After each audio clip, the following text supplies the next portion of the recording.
pasando. Demasiadas amenazas y nadie dice nada. Se esconden tras las pantallas, pero la red los delata. Demasiadas amenazas en cada historia contada. Y aunque tiemble la palabra, la verdad no se apaga. ¿Lo oyes? Late el rumor entre líneas. Hacemos un llamado a las organizaciones nacionales e internacionales de derechos humanos para que tomen conocimiento de la presente denuncia que hacemos en contra de los procedimientos judiciales de las autoridades del estado de Chihuahua, México, en la investigación que se lleva a cabo con respecto a nuestra supuesta participación en los también supuestos delitos en contra de Karina Yapor Gómez. Como consecuencia de acciones paralelas del gobernador del estado de Chihuahua, el juez de Chihuahua y algunos medios de difusión como Televisión Azteca, la supuesta víctima y algunos testigos han modificado a lo largo de estos 11 meses sus declaraciones hasta el momento. Ojalá que a partir del nuevo gobierno con el señor Vicente Fox hayan cambios radicales en nuestro país. Tengo miedo de que una injusticia me lo impida, pero estoy tranquila con mi conciencia. Quiero justicia, quiero mi libertad, quiero hacer mi familia, quiero hacer las cosas bien. Yo quisiera nada más señalar una cosa, ya sé que no me preguntó a mí, pero en México se está llevando a cabo ahora un cambio, y es un cambio sustancial, es un cambio histórico en México. Desgraciadamente los cambios no son de la noche a la mañana, pero el temor de que la llegada nuestra no alcance al momento en el que ya haya ese cambio. Estoy seguro que van. Hola, bienvenidos a un nuevo episodio en Moctezuma Clips. El día de hoy tenemos un episodio en el cual vamos a hacer un cruce de información, porque en el episodio de los últimos que se han lanzado, de estos, digamos, de este material que fue grabado en VHS y ahora está siendo pasado a digital, en Estafador de Sueños, se están diciendo cosas demasiado relevantes que me saltan y que pensé que sería bueno poder analizar cómo digamos, aunque a veces no nos guste tanto cómo meter el mundo de la política, cómo se menciona demasiado como a ese nuevo gobierno que estaba sucediendo en México. Recordemos que era el año 2000 y recordemos que estaba esta transición que por primera vez se suponía que era un momento histórico en la democracia de México, porque por primera vez ya no iba a estar el Partido Revolucionario Institucional y pasaba pues el mando al PAN con Vicente Fox, y como ellos hacen como medio un poquito de love bombing desde Brasil al mismo Vicente Fox. Entonces, ¿qué les parece si rescatamos un poco del material que tuvo Ponchote? De hecho, justo fue creo que en 2025 iniciando. Ellos ya, él y Maggie, la verdad es que ellos ya estaban en este momento en el que decían que solo iban a hablar del caso cuando hubiera realmente cosas interesantes o cosas relevantes, ¿no? Ya sabemos que ellos han estado así, de esta manera, desde hace algún tiempo. Y me hace sentido porque, pues por digamos, estas medidas legales en las cuales estuvo involucrado este grupo de Maceo, entonces creemos que es justificado que Poncho, de cierta manera, pues haya querido mantener una postura diferente, y eso no significa que él no crea en las verdaderas víctimas. Es mi teoría, no estoy 100% seguro que sea de esa manera, pero si recordamos, ellos en su tiempo pues hicieron un seguimiento muy, muy puntual a todas las aristas del grupo, del tema de Andrade Trevi Portillo. Entonces quería rescatar un poquito las cosas que se dijeron cuando Poncho y Maggie analizan ese documento en un programa. Creo que fue enero 2025 y obviamente pues voy a poner aquí que esta fue mi fuente para darle el crédito a ellos. Y el video se llama Reporte Especial, dos puntos, documento de extradición de Sergio, Gloria y Mari. Entonces vamos a ver cuáles son las partes interesantes del programa. Había fundamento, estaba en documentos legales. A mí algo que me sorprendió mucho, y tengo que decirlo, es el buen trabajo que hasta ese momento habían hecho las autoridades mexicanas. Sí. En verdad, créanme, tenían todo muy claro, muy bien estructurado. O sea, estamos hablando de algo que pasó hace veintitantos años. Y no, aquí estaba completamente bien estructurado, bien planeado, bien identificado, con una buena investigación. Y es como que todo se empezó a cambiar una vez que estaban acá. Pero por lo pronto, hasta este momento, la verdad que muy gratamente sorprendido por el trabajo que habían hecho las autoridades mexicanas y el debate que tuvieron con la autoridad de Brasil, porque pues, Brasil también como que quería imponer algunas cosas y México era como, espérame, no te metas aquí, que aquí quien manda soy yo, ¿eh? Allá en Brasil tú mandarás, aquí va a ser lo que yo quiera, ¿no? Y miren, algo que es como una pequeña lección, ya lo hemos platicado. El tipo penal es cuando en la ley, en la norma, está escrita la conducta que debe de cometer una persona o que en caso de cometerla o de no cometerla incluso, pudiera ser un delito. Estaba tipificado, o sea, sí había tipo penal para corrupción de menores, para secuestro y para violación. Sí. Wow. Sí. Entonces, bueno, ahí vamos empezando. Con el documento está basado en Gloria, pero obviamente aplica igual para Sergio o para Raquel, tal vez con algunos detalles diferentes, pero bueno, este documento en el cual nos estamos basando tenía que ver con Gloria. Y el ponente es el ministro Neri de Silveira, solicitante del gobierno de Estados Unidos mexicanos, y el extraditado, en este caso era Gloria, pero eran dos. Ahí te están explicando que ya se habían girado dos órdenes de aprehensión contra Gloria, en este caso, que es de la que se está hablando, en Chihuahua, la primera por el delito de corrupción de una menor de edad, y la otra por secuestro y violación agravada contra la menor Karina Yapor, ¿no? Sí, en contra de ella, sí. Y esta denuncia, y nos explican, la interpusieron sus papás. Exactamente. Entonces, ya una vez que estaban estas dos órdenes de aprehensión, los abogados de Gloria y Gloria comienzan a defenderse diciendo que obviamente que no estaban de acuerdo con eso. ¿Por qué?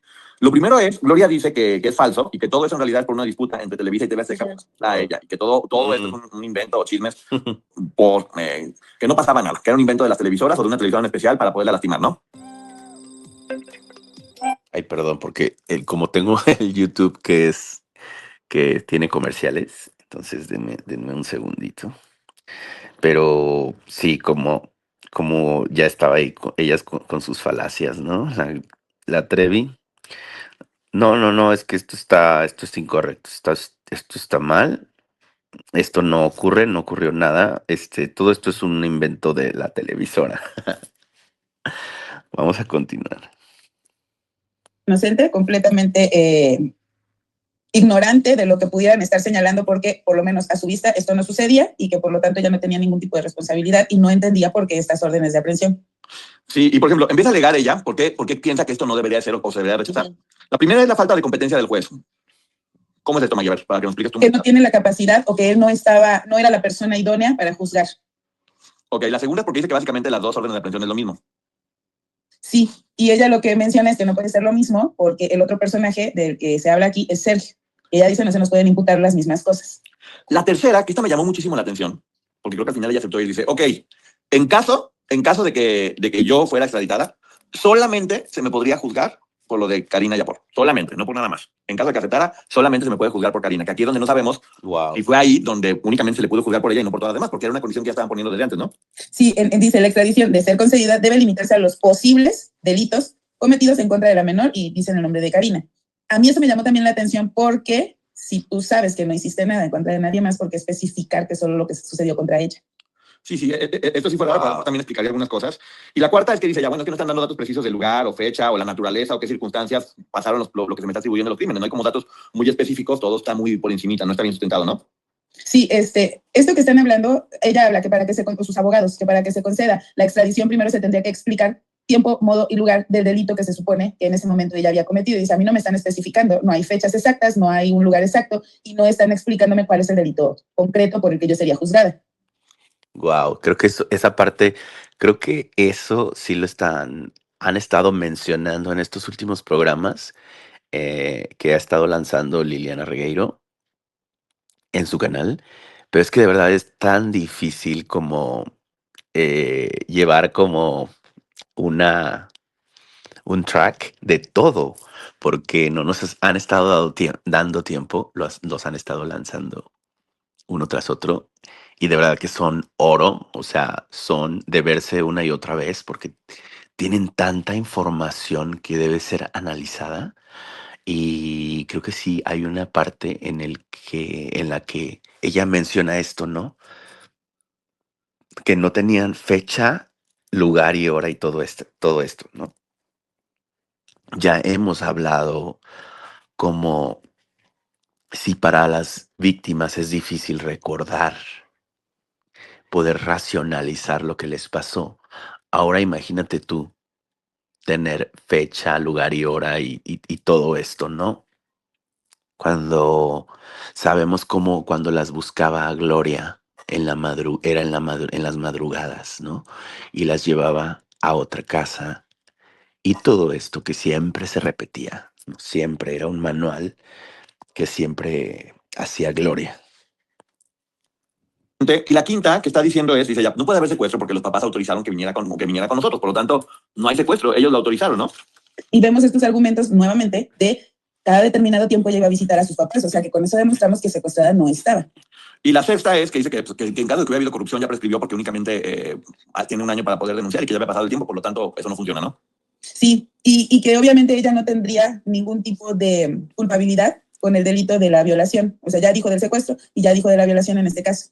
En aquellos tiempos, según entendía Maggie, las mujeres no podrían ser culpadas por violación, ¿no? Fíjate que, de hecho, eso es real. No se podía porque el tipo penal decía que era la introducción del miembro viril masculino en la cavidad vaginal o anal de una mujer. Entonces, obviamente, una mujer no podría cometer este tipo de delito porque no cuenta con ese miembro. Sin embargo, y dentro de estos documentos, hay una explicación muy importante en donde explican por qué estas mujeres, este es otro documento que viene a la parte de este del que estamos hablando, en donde dice que el delito de violación agravada sí se tipifica, porque el artículo 18 del Código Penal del Estado de Chihuahua, en aquel momento, en su fracción 6, decía, quienes intencionalmente presten su auxilio para su comisión. A quienes estén de acuerdo y ayudaron a que se diera. También están culpados por lo mismo, ¿no? Tal vez no pudieron cometer el delito en aquel momento por la falta del miembro para cometer esta penetración, pero sí habían facilitado la conducta. Exactamente. Entonces, bueno, obviamente son los argumentos que estaban Facilitado la conducta y presenciado la conducta. O sea que estamos hablando de que ella, como lo cuenta Brandy Ruiz, porque ella estaba presenciando las cosas, deteniendo la puerta, abriéndole la puerta a Sergio y no permitiendo que Brandy Ruiz se moviera ni saliera de la habitación.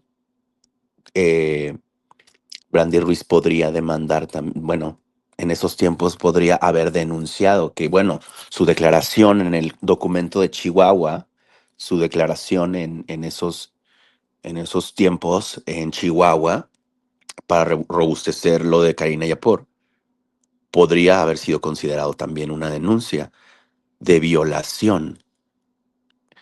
La violación de Sergio y Gloria a Brandy Ruiz. Con lo cual, obviamente, el gobierno de Brasil tenía que proteger también de que no hubiera alguna irregularidad y estaba de alguna forma como mediando, viendo si era importante, porque ellos finalmente iban a ser responsables de extraditar a una persona y tendrían que estar seguros 100% de que lo que estaban haciendo era lo correcto y que no tenía que ver con persecución política, con algo inventado. O sea, tenían que verificar así que toda la carpeta y ver si efectivamente todo estaba bien para poder enviar de nueva cuenta.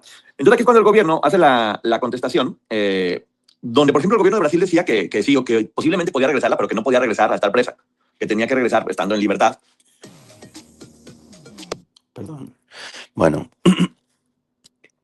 sí, esto también lo vi en el programa de Liliana, que es, creo que es de Televisa, pero ahí se ve muy claro cómo de repente también hacen un pequeño cambio, en estos últimos programas.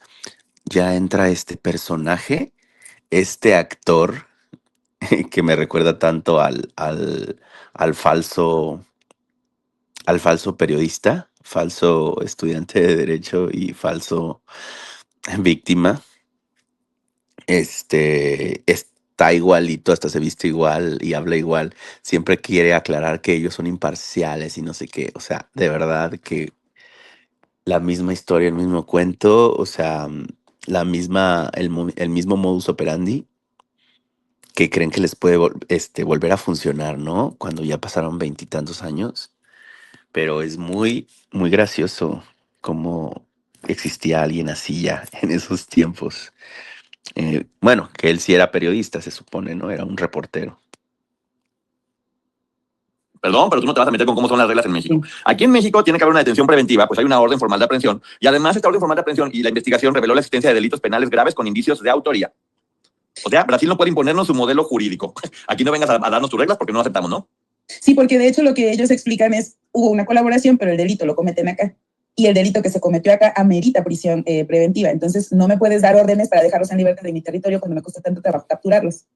Exactamente, muy empoderado el gobierno mexicano, la verdad. Sí. La verdad me dio gusto, tengo que decir. No Sí. por el caso, sino que me dio gusto que el gobierno mexicano sí tuviera esta personalidad de defenderse, el hecho de decir, no voy a aceptar que me digas qué hacer o cómo hacer, y que estuviera argumentando. También una de las cosas que estaban diciendo era que se había violado el derecho de la presunción de inocencia, porque las órdenes de aprehensión estaban basadas únicamente en meras sospechas. Ahora dicen, bueno, hicieron órdenes de aprehensión por sospechas, no tienen hechos comprobados, por lo tanto, no está respetando el principio de presunción de inocencia, ¿no? Sí, y aquí es importante ese dato que nos arrojan, porque no sé si ustedes recuerdan aquella entrevista que da Gloria diciendo de cuando acá el que una mujer tenga un hijo es prueba de que hubo violación. Exactamente. Bueno, aquí lo que están diciendo es que sí es prueba porque era una menor. Ahorita vamos a ver, porque eso está muy fuerte, porque precisamente ahorita lo que viene es la descripción de los hechos. Porque aquí está narrando qué fue lo que el gobierno mexicano dijo. A ver, esos son los hechos, para que tú veas qué fue lo que pasó también. Lo primero que estaban diciendo es, a ver, tú no puedes decir nada porque los hechos efectivamente ocurrieron en territorio mexicano. Por lo tanto, nos corresponde a nosotros como México juzgarlos. Efectivamente, pudieron haber sido también en Brasil, en España o en Estados Unidos, pero aquí fue donde inició todo. Aquí es donde inició este caso que estamos hablando, que es el de Karina. Por lo tanto, nos corresponde a nosotros juzgarlo, no a ustedes, ni a ningún otro país, ¿no? A pesar, y mencionan, a pesar de que estos delitos ya tenemos comprobado que se cometieron en otros estados de la República Mexicana y en diversos países. Están hablando de que había información de que esto sí sucedía en otros países. Y aquí es donde dicen, ¿cuál es la principal prueba de que esto sucedió? El niño. Sí. Que hasta ese momento ellos todavía no habían logrado recuperar. O sea, lo que estaban diciendo, oye, nos están diciendo que hay un niño de una menor de edad que está con este tipo, por lo tanto no puedes decir que no sucedió absolutamente nada. Ahí está el niño, que es la prueba más clara. Entonces sí, yo una vez escuché una entrevista que Karina dijo que ese niño vino a salvar a mucha gente y nos estamos dando cuenta aquí que sí, que ese niño vino aquí a salvar a mucha gente. Entonces, la orden de aprehensión. Aquí ya estaban diciendo que no, que la orden de aprehensión está únicamente dicha en base a suposiciones y no hechos. Y aquí está diciendo, no, te vamos a explicar por qué se giró primero la orden de aprehensión por secuestro. Y te pone la parte en que se basaron. El que hurte o retenga a una mujer utilizando la violencia, la seducción o el engaño para satisfacer un deseo sexual será reprimido con la pena de 6 meses a 5 años. Ahí tengo. Wow. Sí, la verdad es que, bueno, recordando las mismas palabras de Karina, pues sí, Francisco Ariel es un niño que también es una heroína en esta historia. Y bueno, o sea, yo sé que el mundo de lo jurídico a veces tiene que ser como un poco eh, sin ética, o no sé cómo debe de ser, porque he visto tanto el comportamiento y las palabras que utilizan los abogados,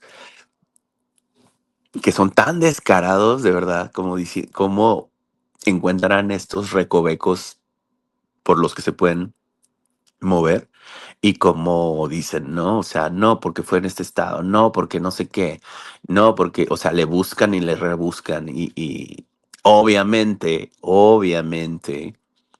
todo lo había hecho de esa manera Sergio Andrade, ¿no? Para poder escapar, si en alguna ocasión eran pues descubiertos, ¿no? O sea, hablando obviamente siempre de esto de que del estado de Guerrero y que no sé qué, pero pues Karina Yapor sufrió de este tipo de cosas no solamente en el estado de Guerrero, ¿no? Y, y como me encanta como dijo Maggie, ¿no? O sea, que la misma Gloria había dicho que de cuando acá un bebé era una prueba de una violación, pues aquí le dan una cachetada diciéndole que sí, pues literalmente sí, o sea, de verdad que solamente te falta un poco de sentido común para saber eso, ¿no?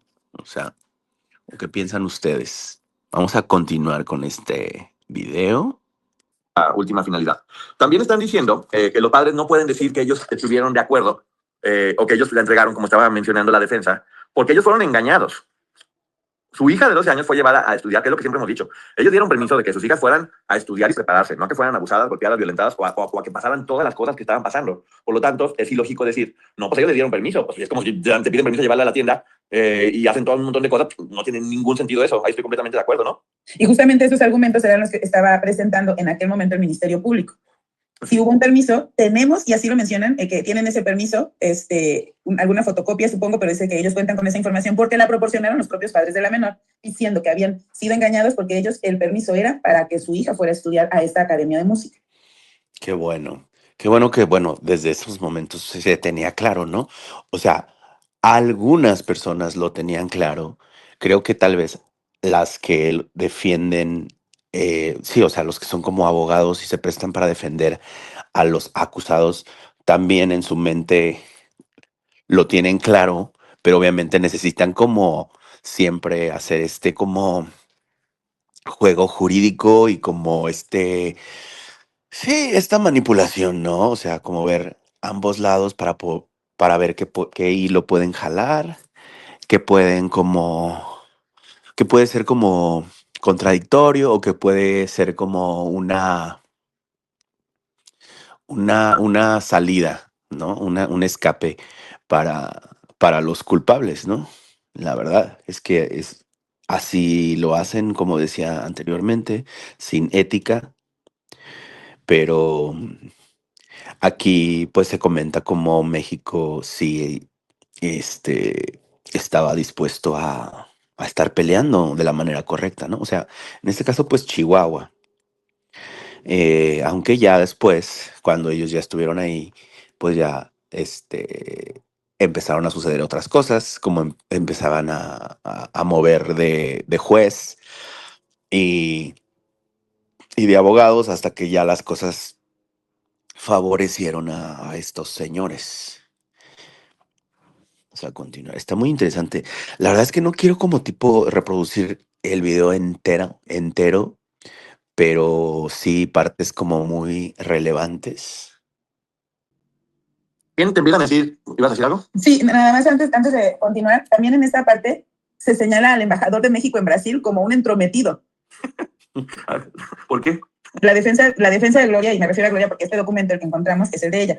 Ya les había platicado en una ocasión que son 3 números consecutivos, que la verdad ahorita no recuerdo, es 780 y algo.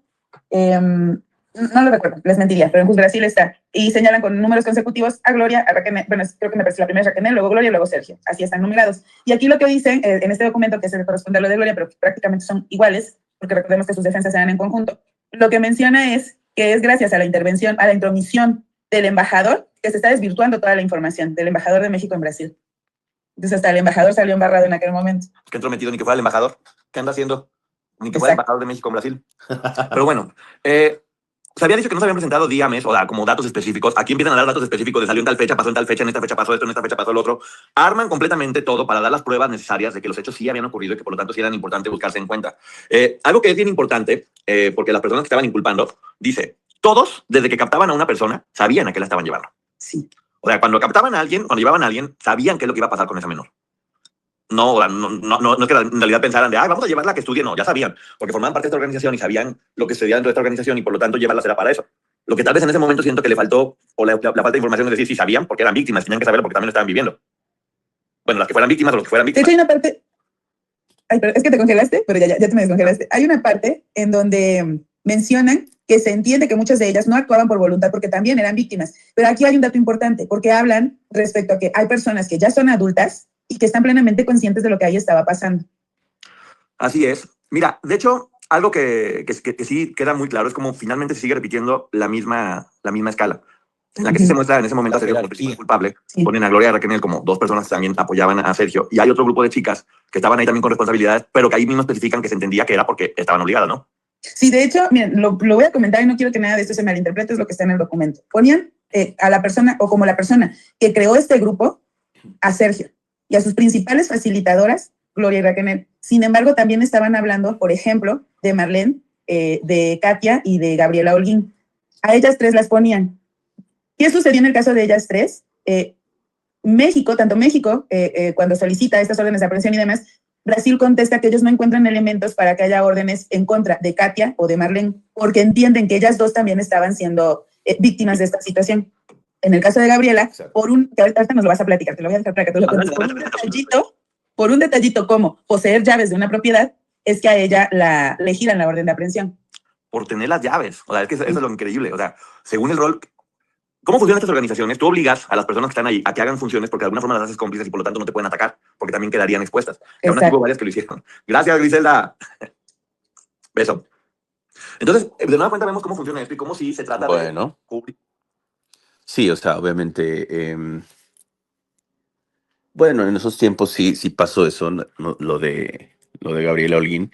Obviamente, pues, Karina Yapor y sus padres tuvieron que mencionar todo, ¿no? O sea, todo, 100% cómo ocurrió.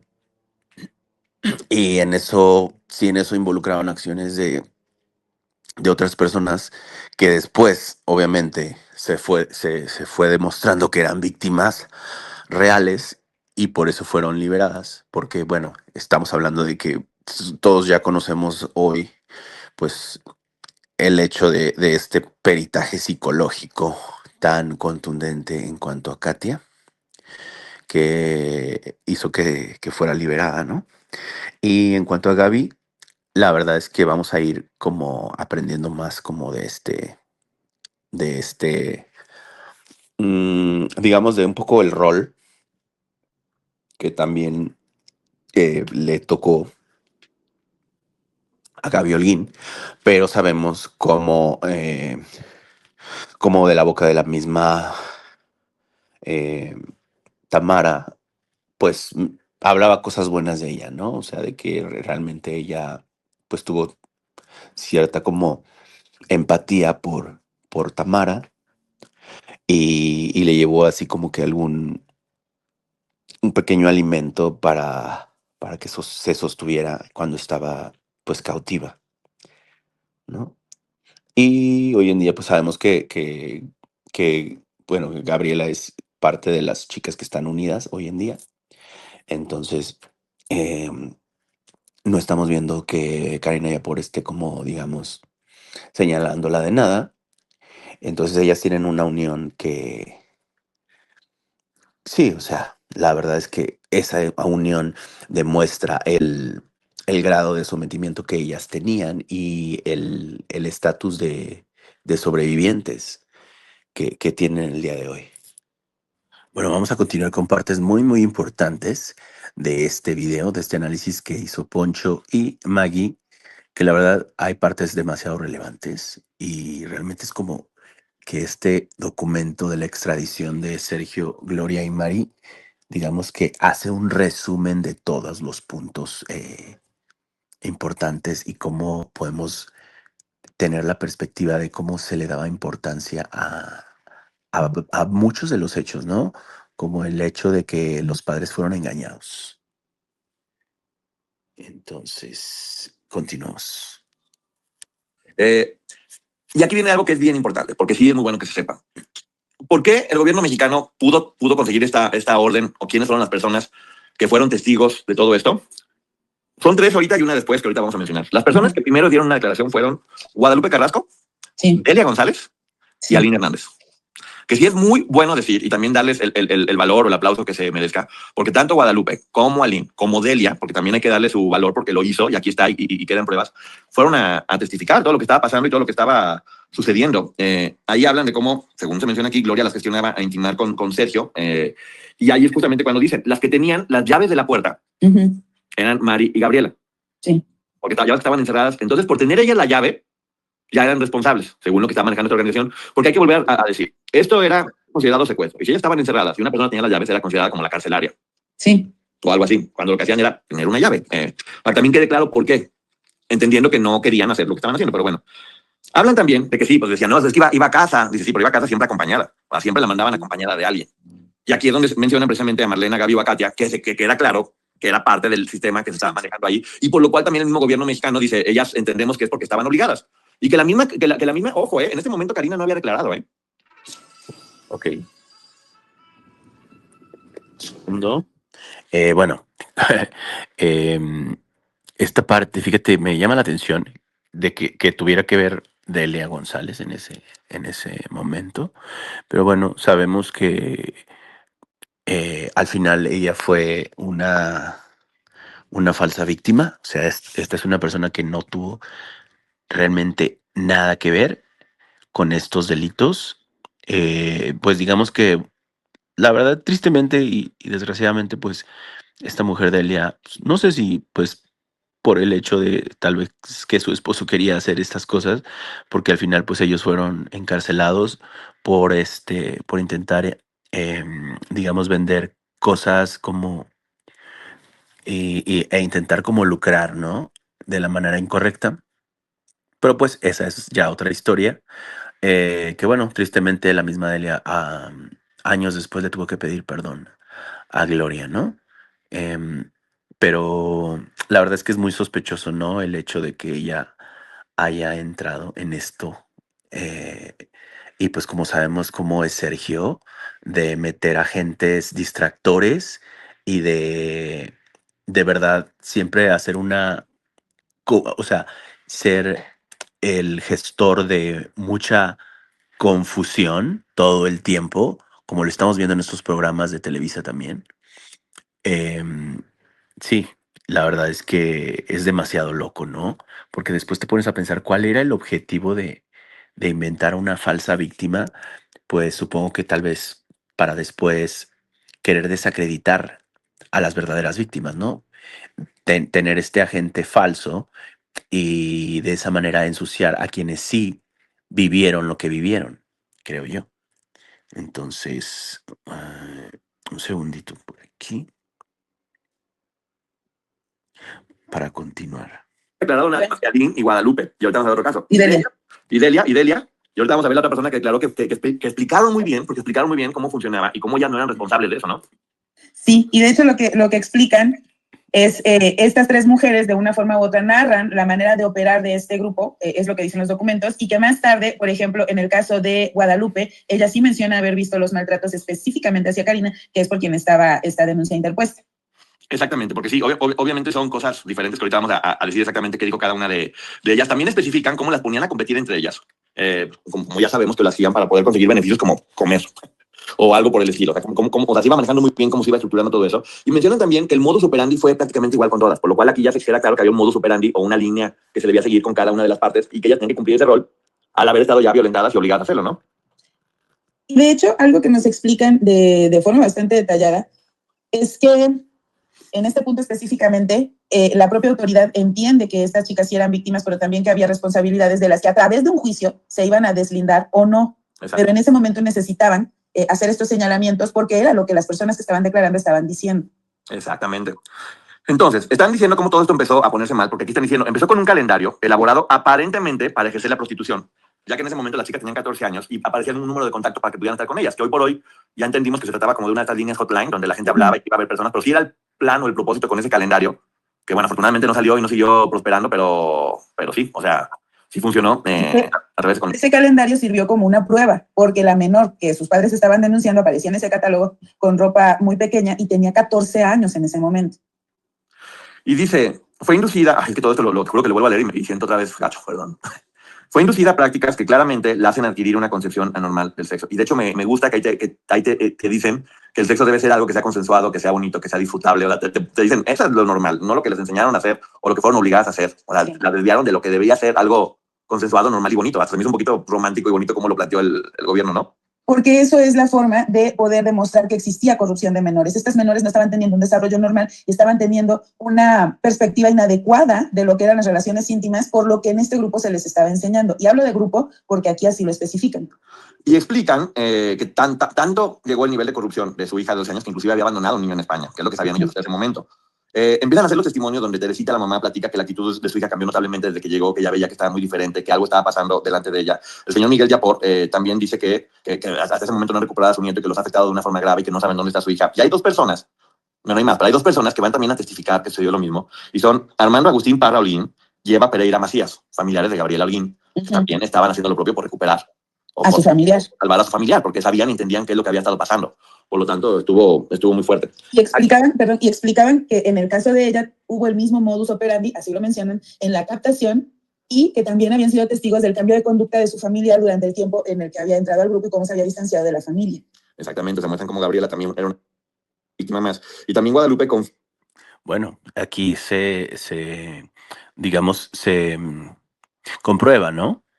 O sea, se analiza y se habla, pues, cómo los familiares de Gabriela Holguín estaban también colaborando de esta manera y, digamos, también, pues, aclarando cómo Gabriela Holguín, a todas luces, pues, es una persona que fue una víctima, que fue igual que todas las demás, como siempre, si llegó a hacer alguna cosa, pues era obviamente totalmente en esclavitud y totalmente obligada. También qué importante lo de Guadalupe Carrasco, Lupita, como también ella testifica, ¿no? Testifica eh, que ella fue, valga la redundancia, testigo de los hechos que se le cometieron sí, a Karina Yapor.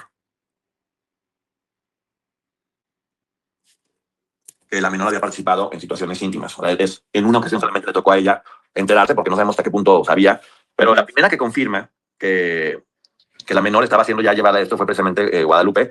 Flavio Castelo Molina, que creo que es el papá de Wendy, también dice que la misma situación pasó con su hija, y igual cómo cambió y cómo lo estaba haciendo, y que eso obviamente es corrupción también. Y ahora viene... Hay más ligas, más juegos. A ver, yo les voy a contar una historia porque yo la sé que sí es bien importante. Hasta este momento, con esas pruebas que había sobre corrupción de menores, obviamente son delitos bien importantes, pero no era muy difícil poder conseguir una orden de la Interpol para que pudieran mandarlos llamar o que pudieran llamarlos fichar. Con solamente eso. Entonces era necesario poder comprobar algún delito más fuerte para poder girar esta orden de aprehensión. Y es aquí donde surge un testimonio que ayuda a comprobar el delito de violación agravada. Esa persona, que de nueva cuenta quiero darle el valor que se merece, porque fue muy valiente, hay que recordar que también era muy joven, es precisamente Edith Alejandra Zúñiga. Aquí consta en este documento cómo es, gracias a Edith, que empieza a describir, y es que es muy fuerte porque era menor, todo lo que estaba sucediendo en ese momento dentro de la organización coercitiva. Cómo eran las situaciones íntimas, lo que estaba obligada a hacer la menor en ese caso, y ella también, y explicaba cómo funcionaba y cómo la menor en ese momento era la novia o la reina oficial, y narra todo, narra todo, y es su testimonio también, donde sí se destapa, ok, no era solamente corrupción, había todo esto que era mucho más grande. Ella viene desde Chile, a mí eso me lo había platicado ya también Edith, que la buscan porque le dicen que había una chica que se llamaba Anneli, o no me acuerdo cómo le decían a ella,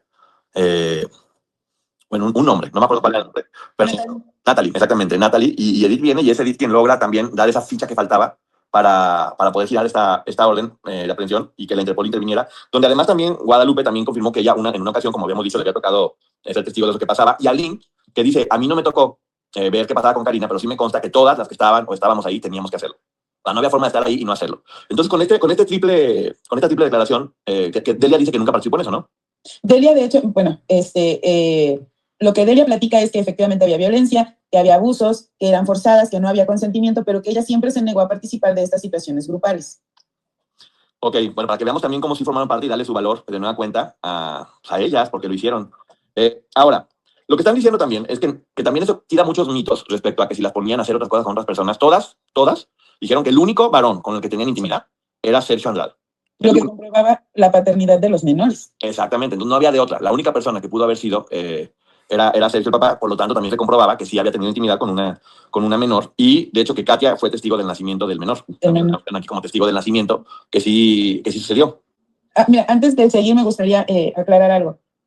Katia es testigo de que nació ese bebé, y también entendemos que es porque es la persona, como ya ha narrado la propia Karina incluso en su libro, quien la acompaña al nacimiento de este bebé, no por otra razón. Y hay una parte que aquí sí me parece que es prudente leerlo, lo de cómo reunió Sergio este grupo, o cómo veía la autoridad que Sergio había formado este grupo. La autoridad, el imputado Sergio Andrade Sánchez reunió inicial y progresivamente a un grupo de personas que tenían como objetivo integrarse en el ambiente artístico.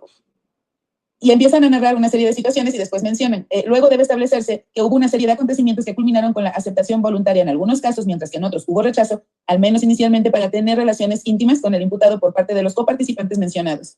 Es decir, lo que están narrando de cómo se formó este grupo es que lo forma Sergio, que por eso les decía, esa parte no se nos tiene que olvidar, lo forma Sergio, el grupo, y poco a poco suceden cosas en una serie de acontecimientos que culminan en algunos casos en personas que aceptaron tener estas relaciones íntimas con él y otras que lo rechazaron. Sin embargo, más adelante también nos aclaran que ninguna de las que eran menores de edad, por lo menos en ese momento así lo veían, tenía la capacidad para haber dado el consentimiento, por lo menos no aquellas que llegaron teniendo 14 años o menos. Sí, también respecto al testimonio de Delia González, efectivamente hay muchas historias respecto a que fue falso, que fue algo que ella inventó. Pero bueno, estamos narrando que efectivamente su testimonio fue tomado en cuenta, aunque no fue tan trascendental, porque en realidad lo que importaba era lo que ya había hecho alguien, que de hecho había una denuncia anterior, el testimonio que dio Guadalupe Carrasco. Sí, o sea, quitando lo de Delia, pues no importaba,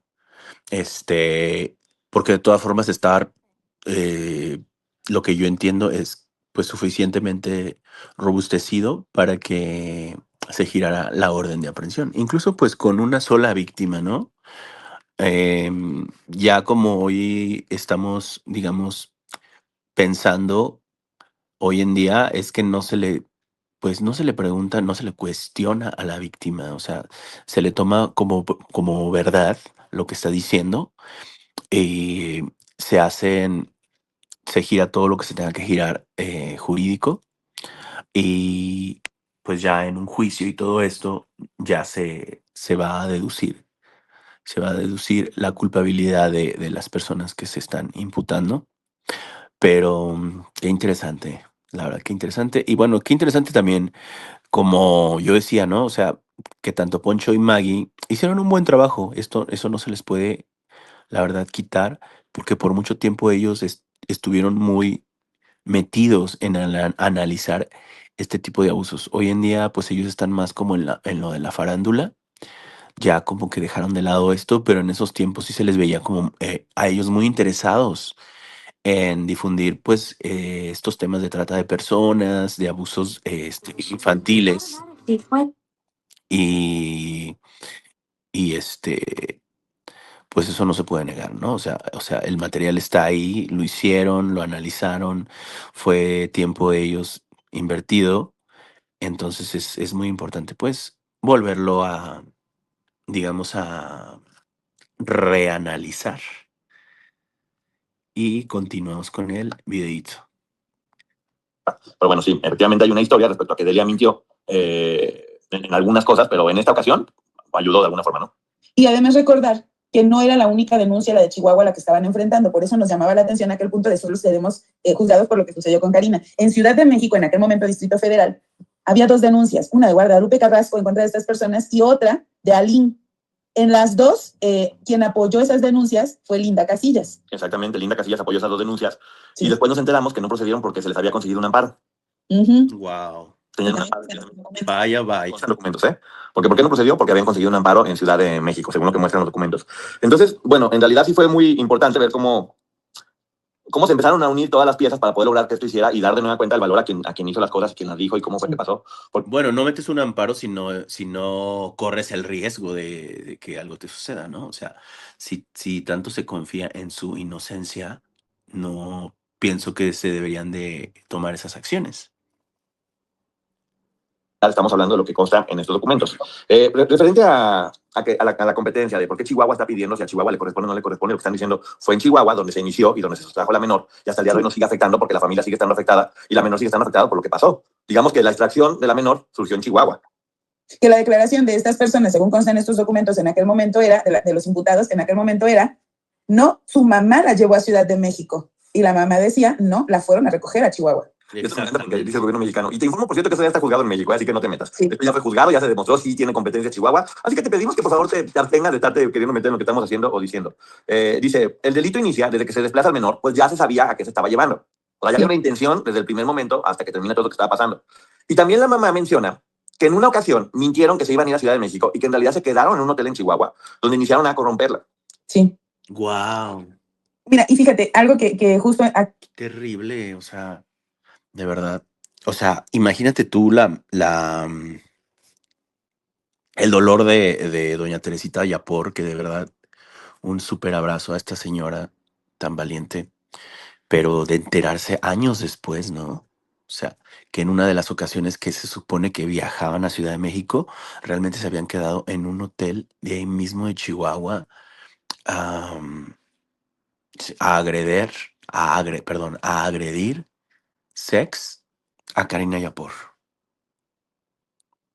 Aclarar. Algo que menciona la propia autoridad mexicana es que estos hechos antijurídicos, o sea, que eran un delito, ocupan nuestra atención, juegan un papel preponderante ya que consiste en la ilegalidad de los actos que se realizarían. O sea, estas mujeres sabían que realizarían estos actos, que llevarían a la menor para que este hombre la abusara. Y dice, actuaron por instrucciones precisas de los primeros, y los primeros, en este caso, señalan a Sergio, Gloria y Raquel, así lo mencionan en aquel momento, reclutando a menores con ciertas similitudes, tanto en el aspecto físico como sociológico y económico, con el propósito conocido para el cual serían utilizados para satisfacer los fines pervertidos del acusado y más tarde incluso de ellos mismos.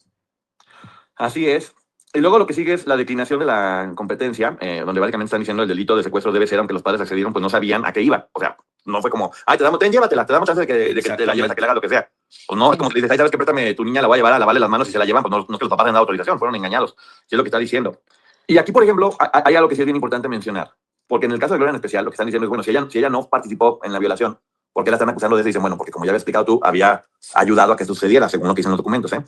Y miren, aquí se los vuelvo a leer. El delito de violación agravada, la tesis de la defensa relativa a la violación agravada es infundada, ya que supera los límites impuestos. Hablando de la defensa y la defensa de estas personas.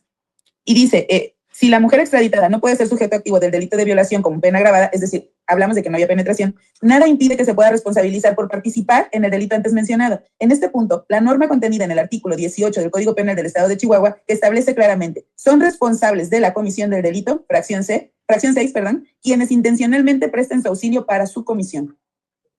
Ok, también se había dicho que ya habían prescrito, que porque era un año y demás. Aquí te muestran cómo claramente todos los delitos no habían prescrito ni en México ni en Brasil. Ponen uno por uno, ponen las fechas en las que sucedió cada cosa y demuestran y comprueban que no habían prescrito, que así era. Entonces, conclusión, descartados todos los argumentos de la defensa, se dictamina conceder la extradición. Se concede la extradición, Brasilia, 1 de agosto del año 2000, Geraldo Brindeiro, Procurador General de la República, ¿no? Sí. Ok, obviamente cuando ya se había concedido la extradición, cuando Sergio, Gloria y Mari piden ser refugiados en Brasil, piden ser refugiados de Brasil. Quien tiene que autorizar es el Comité Nacional para Refugiados, que tenía que analizar todo eso y ver si ameritaba que fueran refugiados o no. ¿Estoy bien, Maggie? ¿Por qué te cara de qué estás diciendo? No, sí, es que sabes que nos saltamos un punto que me parece importante. No, dilo, a ver. Ya en las últimas páginas de este documento casi. Ellos todavía pidieron, ya cuando se había emitido, ¿no? Digamos, la luz verde para la extradición, ellos todavía apelan a ser considerados refugiados de Brasil. Wow. Es que de verdad, o sea, era un tablero de ajedrez en el que Sergio Andrade quería mover las piezas todo el tiempo, salirse con la suya, hacer estas cosas tan terribles de lo de culpar a los policías. O sea, obviamente pues lo hizo Gloria. No sé si era idea de Sergio, pero el daño está hecho, ¿no? Y ella nunca se responsabilizó por ese daño. Y tenemos pues a Mari que avala cómo Gloria Ruiz sabía esto y se lo propuso a la misma Mari Boquitas que lo hiciera, ¿no?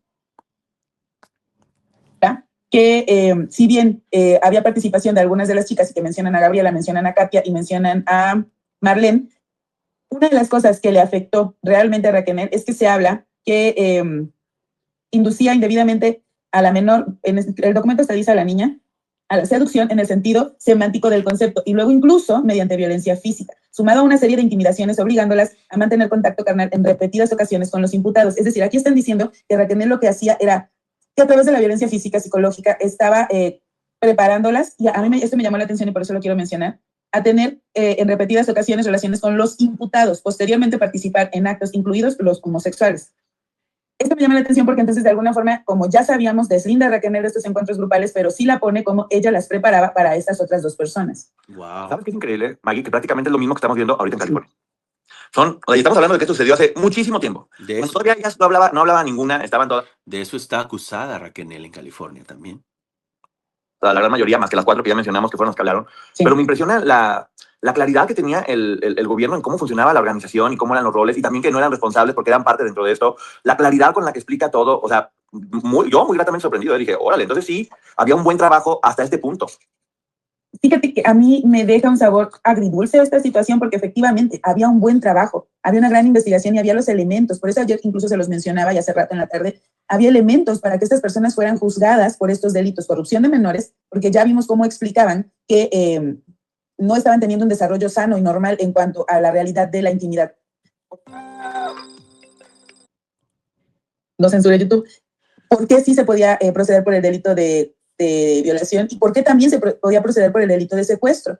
Porque estaban incomunicadas. Incluso hay una parte de este documento muy al principio en donde habla de que, de hecho, la orden de aprehensión estuvo mal ejecutada porque ellos no habían cometido ningún delito en Brasil y para poder ser aprendidos necesitaban haber cometido un delito en Brasil. Y dice la propia autoridad brasileña, sí, si bien a nosotros no nos consta ni la corrupción ni la violación, sí nos podemos dar fe del secuestro, porque estas mujeres estaban privadas de la libertad en territorio brasileño y por eso podemos ejecutar estas órdenes de aprehensión. Qué bueno. Entonces sí hay muchas cosas que iban muy bien y honestamente este sabor agridulce es porque después porque no pasó nada.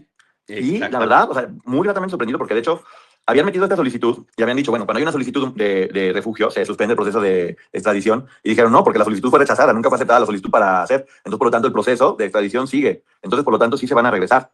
Gloria pide... Ándale, qué bueno que no les dieron el estatus de refugiados a estos tres cínicos, de verdad. Que también ella, acuérdense que había tenido su bebé y que estaba en un convento en ese momento llevando el proceso.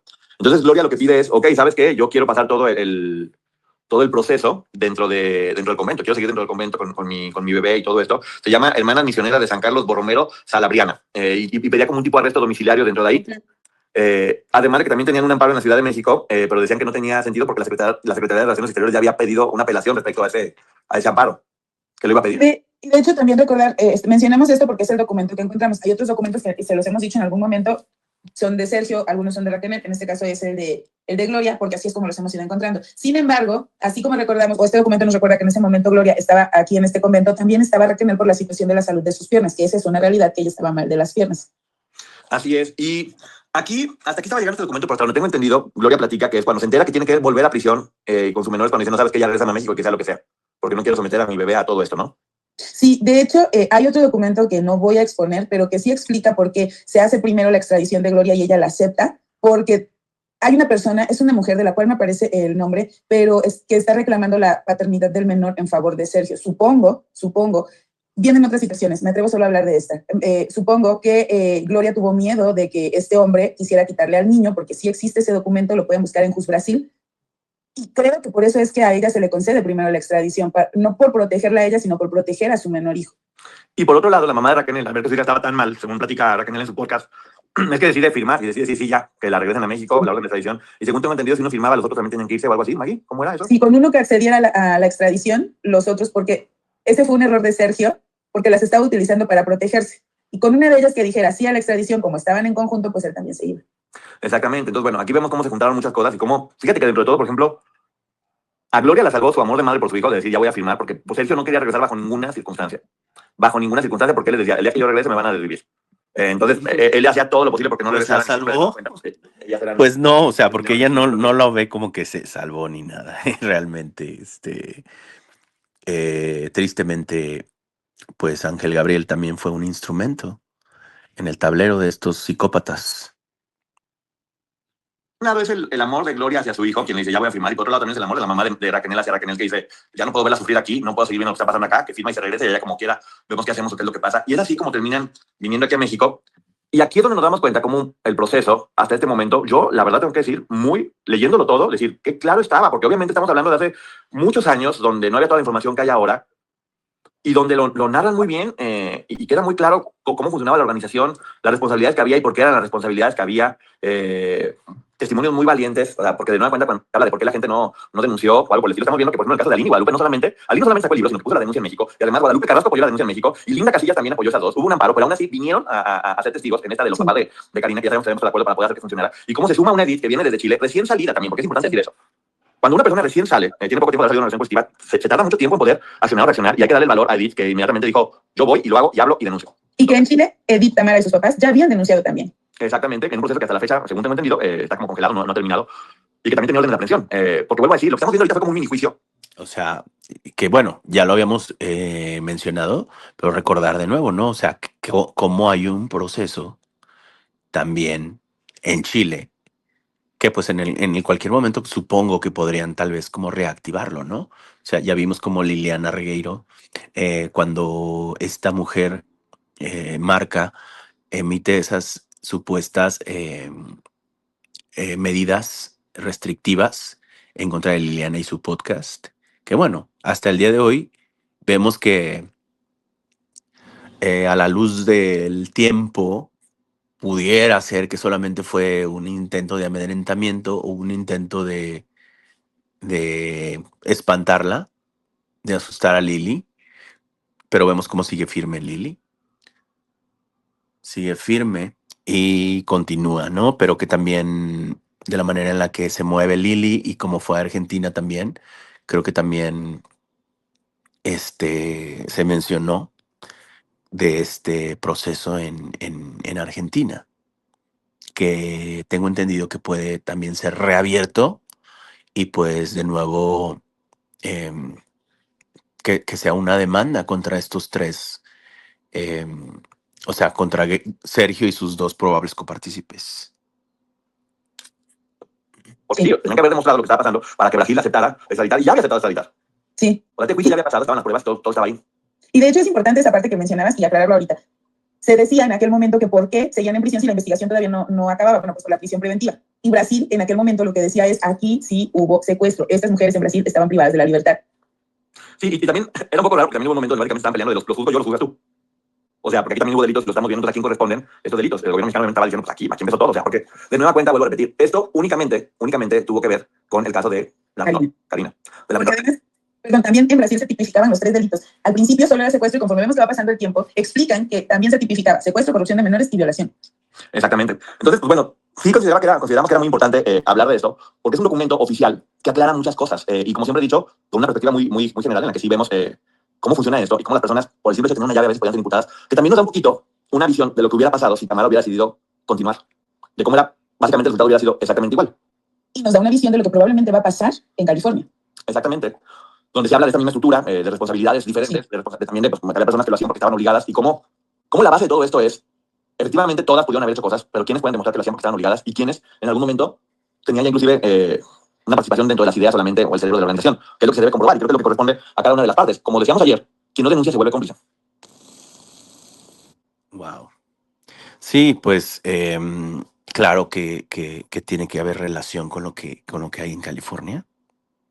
Y vamos a ver cómo se desenvuelve todo, ¿no? La verdad es que un súper abrazo con todo el cariño del mundo, que adoramos a Edith, la queremos mucho. Y la verdad es que es difícil no querer, digamos, abrazar también a esa Tamara de 15 años que dijo la verdad, ¿no? Dijo la verdad en su tiempo y ella misma pues está decidiendo darle la espalda a la víctima que ella misma fue de pues sí, de una organización en la que también en sus propias declaraciones de su propia boca participó Gloria y Mari Boquitas. Entonces, es triste que Tamara le dé la espalda a esa niña, pero eso no quiere decir que nosotros no reconozcamos el dolor que vivió y la familia Zúñiga también, ¿no? Entonces, vamos a ¿Cuáles otros casos? El de Epstein, todos estos. Hay chicas que hicieron cosas porque dicen, ¿sabes que yo fui una víctima y esto pasó? Y fueron tomadas en cuenta como víctimas. Es que si ven el documental de Epstein, por ejemplo, que se llama Asquerosamente Millonario, algo que sucede es que muchas de ellas dicen, yo llevé 2 amigas que eran menores de edad, yo llevé una amiga que era menor de edad, yo invité a 2 compañeras de la escuela que eran menores de edad, pero ellas se están haciendo responsables y al hacerse responsables, la autoridad entiende que probablemente no eran conscientes de lo que estaban haciendo porque en ese caso en específico Epstein les pagaba $200 por cada chica que le llevaban, pero ellas asumen esa responsabilidad. ¿Qué sucede en este caso? Que la mayoría de estas mujeres asumen lo que les toca de responsabilidad, que es decir, que quieren justicia. menos Gloria y Mari. Porque también se están haciendo responsables de la participación que tuvieron en algunos casos, porque incluso en este documento se señala que, por ejemplo, el que recuerdo es que Aline es quien lleva a Marlene al grupo, lo señalan tal cual, y Aline lo está aceptando. Por eso ella no está siendo juzgada, por eso no está siendo señalada, porque asumió su responsabilidad. Creo que eso sucede en el caso de la mayoría. Y por eso Aline y Marlene pues están bien, ¿no? O sea, porque como personas empáticas y en calidad de víctimas y con este estatus de que pues ellas mismas saben que fueron sobrevivientes y saben muy bien nadie más que ellas saben tan bien cómo estaba esto, que obviamente ellas no sienten ningún tipo de resentimiento ni nada de esto, ¿no? O con las que nos ha costado un poquito más de trabajo entender por qué han actuado diferente. Y lo que me llama la atención es que desde aquel momento la autoridad mexicana y brasileña lo que dicen es que estas personas tenían una participación consciente en estas acciones. Exactamente. Sí. Entonces sí, para que también quede como un poquito como un ejemplo de lo que se tiene que hacer cuando suceden este tipo de situaciones, si alguna persona es parte de esto, que sepa que si no denuncia, si no se suma a la denuncia, se convierte en cómplice. Sí. Porque no está queriendo denunciar. Quien no denuncia es cómplice, que eso es algo bien importante que lo tengamos presente, porque no lo decimos nosotros, son cuestiones legales. Y aquí en este documento, ¿por qué sí decidimos hablar en esta ocasión? Como hemos dicho, solamente vamos a hablar del caso cuando son situaciones importantes, porque es un antecedente importantísimo. Sí. Que es increíble cómo es 25 años después, no sé cuántos, es exactamente lo mismo. Y cómo empezó bien, y cómo se distorsionó, y cómo después, lo que pasó después en el juicio, bueno, ya vimos, Carla lo explica en su libro, varias situaciones que fueron un poco complejas, cada quien tiene una visión de lo que pasó y cada quien puede creer lo que quiera. Pero por lo pronto, es increíble porque parece que es un gobierno mexicano antes y un gobierno mexicano después. Y a mí lo que me queda más claro es que tal vez por eso Gloria puso siempre como condición que únicamente se le juzgara por el caso de Karina. Aquí aparece. Sí. Y Gloria acepta ir. Por mañosa. A lo mejor por eso no se le pudo juzgar a ella, porque no sé también qué pasó en los otros dos casos, por los demás casos. Que igual el gobierno tuvo que haberlo hecho, el gobierno tuvo que haberlo seguido de oficio. No, claro. Así como yo no quiero que me juzguen por todos, pues no. Si tengo una amenaza. Es que miren, empezando por el hecho de que eran delitos graves y por eso la prisión preventiva, a mí se me hace increíble que llegando a México se haya quitado responsabilidades, no se haya juzgado como se debía de haber juzgado. Y les voy a ser honesta, después de leer este documento, lo primero que pensé fue, hoy entiendo por qué esa imagen de Karina, antes de que se dictara la sentencia en Chihuahua a estas personas, por qué Karina salió tan enojada. Y mucha gente dijo, es que como no se le hizo el berrinche, no. Hoy, por lo menos hoy puedo decirlo, entiendo por qué salió tan enojada. Ella sabía que algo estaba sucediendo. Claro. Sí, obviamente esta información la tenían los abogados. Y por eso es que mandan a Karina, para que Karina pueda decir todo eso es mentira, con la esperanza de que esto se desbarata al decir Karina que es mentira. Y es donde vemos este proceso donde los papás, inclusive el papá, este cambio que tiene Karina con su papá, donde el papá dice mi hija es una mentirosa, y después el cambio que tiene Karina donde ya termina de dar su testimonio confirmando lo que ya habían dicho anteriormente Edith, Aline y Guadalupe, y es cuando pues, ya sucede todo lo demás, ¿no? En el caso de Wendy, una situación parecida, su papá diciendo en televisión nacional que su hija estaba mintiendo. Vemos cómo los papás realmente sí estaban preocupados y desesperados, los familiares en el caso de Gabriela, todas estas chicas, las que ya estaban fuera, intentando hacer entrar en razón, no porque estas niñas no quisieran, sino porque obviamente estaban captadas, eso lo entendemos, pero cómo estaban interesados en sacarlas de las garras de este tipo. Y también algunas personas dicen aquí que es importante decir, porque dicen, bueno, los papás pudieron haber sido responsables. Número uno, si los papás fueron responsables de haber permitido a sus hijas entrar, serían los papás de absolutamente todas, incluidas Gloria, Raquel y todas las demás, que todas han defendido a sus papás porque han entendido que los papás también fueron engañados. Lo que sí está pasando con los papás es que han sido considerados víctimas del segundo grado. ¿Cómo se llama eso, Mike? Sí. No es, es que está la víctima directa y las víctimas indirectas, no de segundo grado. Entonces, yo puedo ser víctima de la comisión de un delito, por ejemplo, me atropellan y pierdo la vida. La víctima directa soy yo, pero las víctimas indirectas van a ser mis menores hijos, mi esposo, si soy soltera, mis papás. Esas son las víctimas indirectas. Y los papás de estas niñas, y repito, se habla mucho de que yo tengo pruebas, voy a mostrar, y los papás, si alguien tiene un documento firmado donde los papás... Anda pesado. ¿La magia? ...de estos delitos, entonces los papás son culpables. Pero los papás estaban enviando a sus hijas a estudiar a una academia de música, a preparación artística, como muchos papás mandan a las escuelas de fútbol o de básquetbol o van a natación. Y nomás para que quede bien claro, ¿qué es lo que pone a las chicas en un lugar y en otro? Número uno, y el principal, denunciar. Sí. Denunciar si te pone en un lugar o en otro. Número dos, demostrar que fuiste víctima. Sí. Y número tres, demostrar que lo que hiciste fue porque estabas obligado y que nunca tuviste participación creativa a nivel de, digamos, cerebro de la empresa. Que nunca formaste parte del cerebro de la empresa, sino que eras un empleado, un esclavo más, por decirlo de alguna forma, dentro de esta organización. Eso es lo que a cada una de ellas corresponderá comprobar y demostrar para definir en qué lado están, en el de las víctimas obligadas o cómplices de la organización. Eso es el punto importante que corresponderá a cada una de ellas. Desde el proceso decíamos la importancia de, bueno, ok, son víctimas, ok, comprueben nada más. Y esta es su historia, para que se pueda entender por qué lo hacían, que es algo que va a venir en el proceso. Pero bueno, yo tengo muchas preguntas, pero vamos inmediatamente con Maggie porque vamos a contestar preguntas y respuestas. Bueno, buenísimo, la verdad. Es que creo que es de verdad importante rescatar toda esta información. Y la verdad agradezco a Ponchote y a Maggie, pues cómo defendieron o sea, ellos han defendido su opinión en cuanto a los padres, en cuanto a que los padres no son culpables. O sea, la verdad es que gente solamente hay que tener sentido común y observar bien todo. Observar los hechos a la luz de los años que han pasado. ¿A quién de las sobrevivientes o víctimas estamos viendo demandando a sus padres el día de hoy? Sería irrisorio, ¿no? ¿A quién de los niños, que hoy son adultos también, Milton, Valentina, María Miel, a Francisco Ariel, quién de ellos está demandando a sus abuelos, ¿no? digamos. ¿Quién de las sobrevivientes entre ellas se está demandando entre ellas mismas, no? O sea, al contrario, están unidas, alzando la voz al unísono para denunciar al Estado mexicano por lo que no hizo, por la gran injusticia de darles la espalda cuando había por lo menos 11 declaraciones en el archivo en Chihuahua, ¿no? Cómo no se le hizo justicia a Karina Yapor. Esto nos indigna, nos enoja a todos como sociedad, nos pone tristes, pero esto como que, digamos, el desentrañar todo esto, pues nos quita las telarañas y la confusión de todo esto, de este juego macabro de Sergio, Gloria y Mari, y cómo siempre colaboraban con crear confusión y cómo hoy en día, pues esto parece seguir pasando, ¿no? Entonces, está este video y creo que está pues el de preguntas y respuestas con Maggie, que es pues la dinámica que ellos tenían. Puede ser que pueda yo analizar ese parte 2, una parte 2 con Edgar o con alguno de mis colaboradores, el de preguntas y respuestas de Maggie.